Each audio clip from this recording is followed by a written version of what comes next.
Hey guys, Alex from 7th Hour Films back again with Black Clover. Last time around we had Friends. We instead decided not to watch Black Clover and we just watched a couple reruns of Friends on TV. So, the joke doesn't work on multiple levels. A, it's not funny. B, that implies that I watch these videos, these episodes on an actual TV, when they're airing, which is not the case. So, anywho, poor terrible jokes aside, poor terrible jokes that I've concocted because it's first thing in the morning and I haven't had any caffeine yet, aside, we got Luck's backstory. It's kind of weird, and again, so is he, so kind of works out. And Asta and Noelle made it to him, and they fought alongside him, and they were able to beat, Lotus of the Abyss. They were able to beat him by just throwing Asta at him, because he couldn't see Asta coming, and he couldn't sense Asta because he didn't have any magic, so that worked out.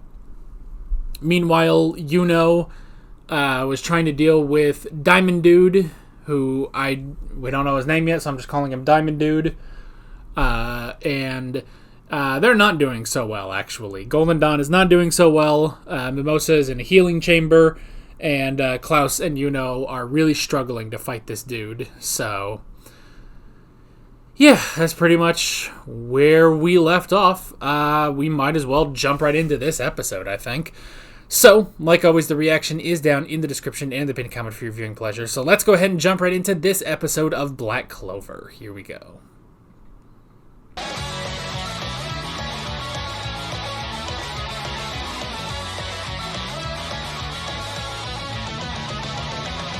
You know, I've compared this a lot to My Hero Academia, and for good reason. But now I have to compare it to Dragon Ball. Fucking train. Fucking get good. Friggin' go to the gym. I know I'm saying that. Look at me. But it's just hilarious. It's hilarious. Yes, Asta was technically basically gifted this grimoire that has a sword that negates magic, but the only reason he can use it is because he trained for 15 years. He just kept going and going and going, and now he is ridiculously strong.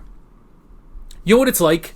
It's here's a different comparison. It's like in Spy Family, where you have a lot of strong people in Spy Family. Lloyd is pretty strong. Nightfall is pretty strong, there's a lot of strong characters. And then about 4 spots above all of them is Yor.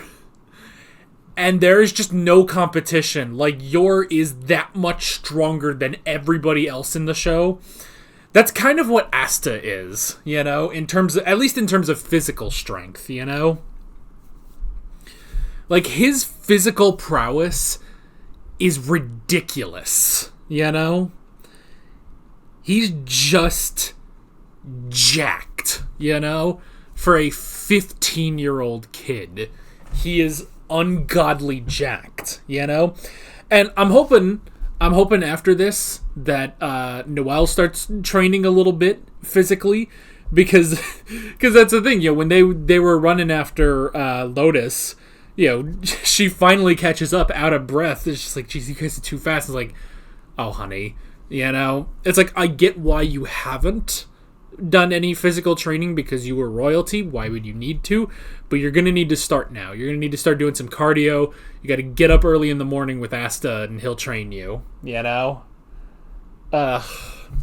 Whenever Asta is doing push-ups, you should probably be doing some too. Not as many as him, granted, but you should do some. And again, I know I'm saying this as I am. I am not anyone to talk, but still. But I mean, even the dude's lanky. The dude is lanky. I'm expecting serious training out of every character after this, I mean, Asta, he was going to do it anyway. Luck was probably going to do it anyway.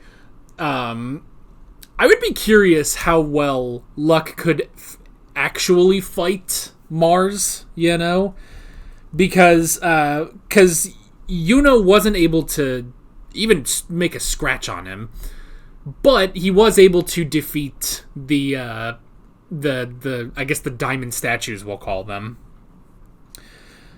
And Luck could do that too. So I'm curious how well. Well, and it's such an interesting thing too, because we go from Lotus, who was a problem, but then we go to Mars, who Asta is able to defeat. I mean, granted, he even got injured, but still, it's like he was able to beat that. But I like that it's not really about power levels, because my immediate shonen brain is like, well, let's compare power levels. Lotus is probably not as big as Mars. I love these names in the Diamond Kingdom. They're so great. But Lotus is probably not as great as Mars. Mars is probably stacks and stacks above. I mean, they gave a bit of his backstory that it's like, yeah, these kids were trained to be incredible with magic, and then they were put into a death match with which he won, So he is ridiculously powerful, and his power level is probably above. But that's not what we're paying attention to with these two fights. What we're showing is how different kinds of magic can be used, which I really like, because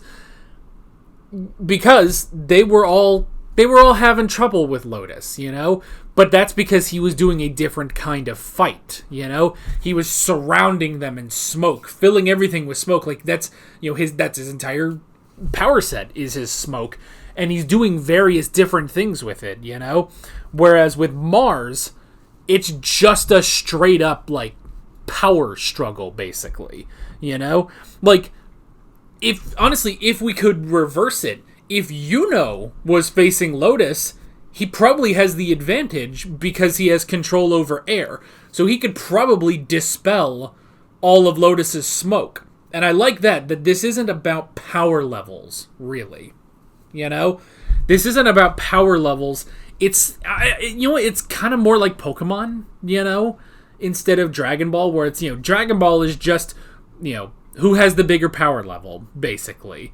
And obviously that's a complete oversimplification of it, but you guys know what I mean. But it's about, who can overcome who in a, just in a fist fight, basically. In a very big, very flashy fist fight.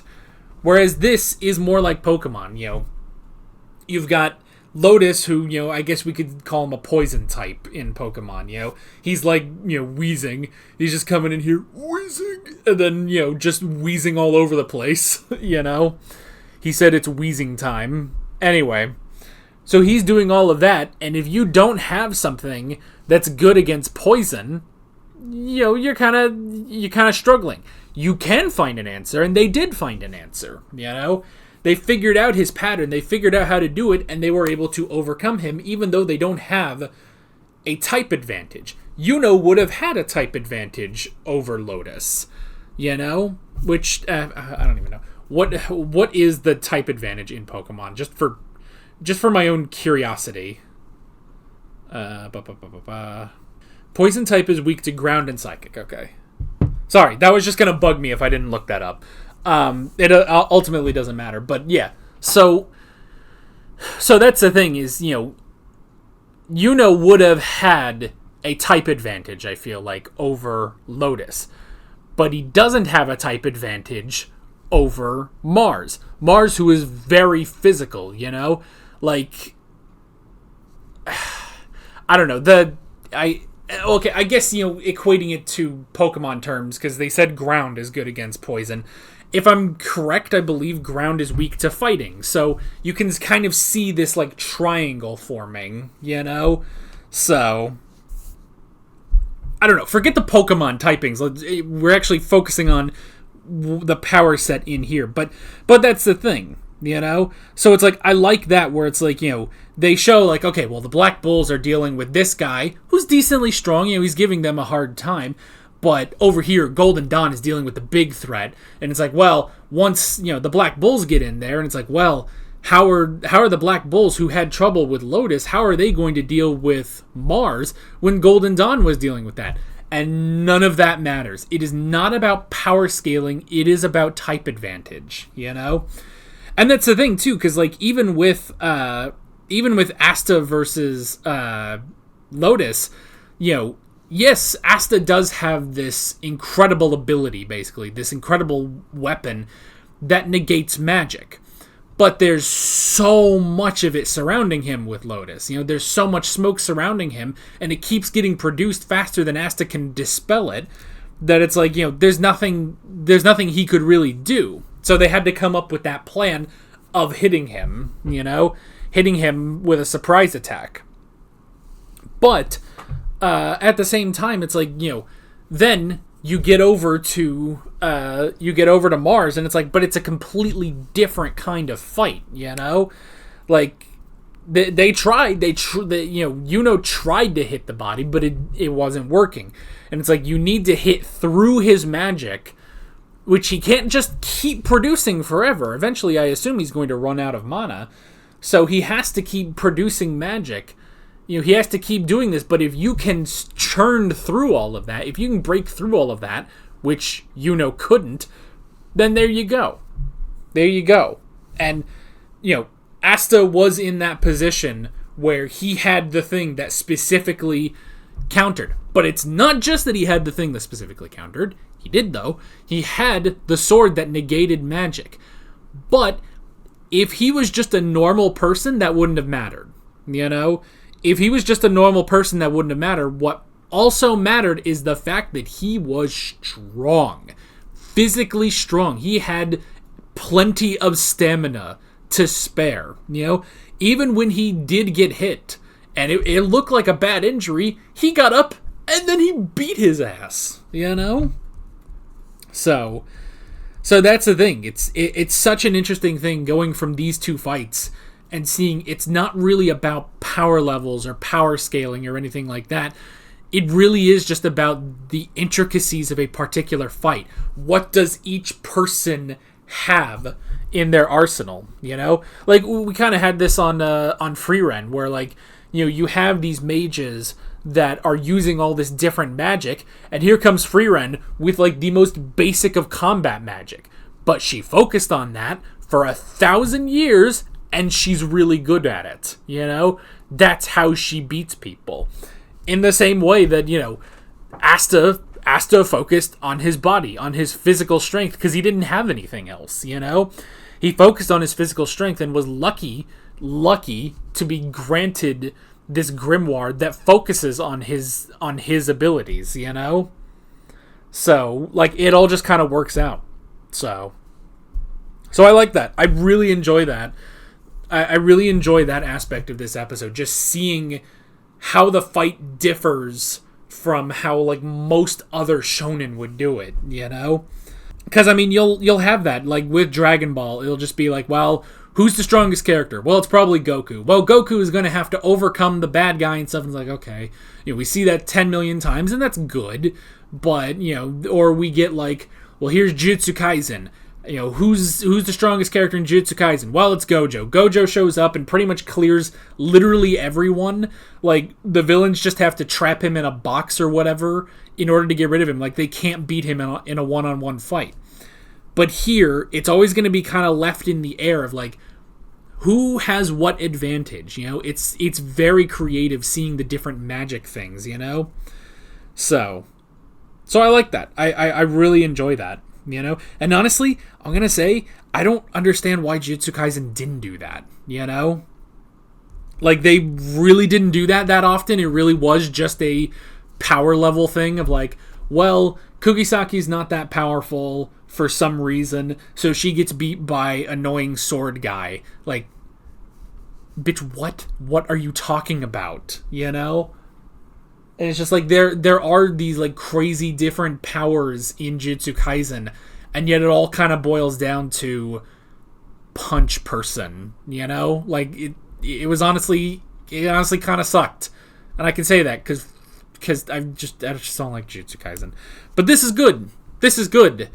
I'm glad that when I finished Jujutsu Kaisen, when I quit Jujutsu Kaisen, I should say, I'm glad when I quit Jujutsu Kaisen that everybody told me to watch this, because this is exactly better. Like, this is Jujutsu Kaisen done better. Done so much better, you know?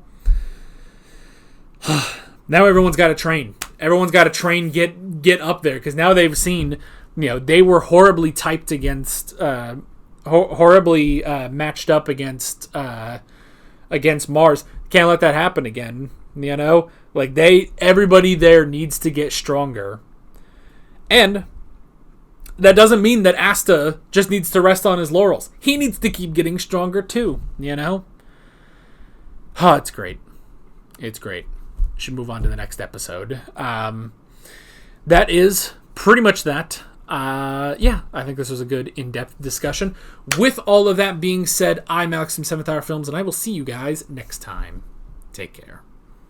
Alright guys, thanks for watching this video. There's a bunch of links on screen if you want to go click around any of those. There's a playlist with all of my Black Clover reactions, as well as another video you can go click on if you want. There's also a subscribe button and a Patreon button on screen, as well as other links in the description if you want to go check out any of those. See you guys later.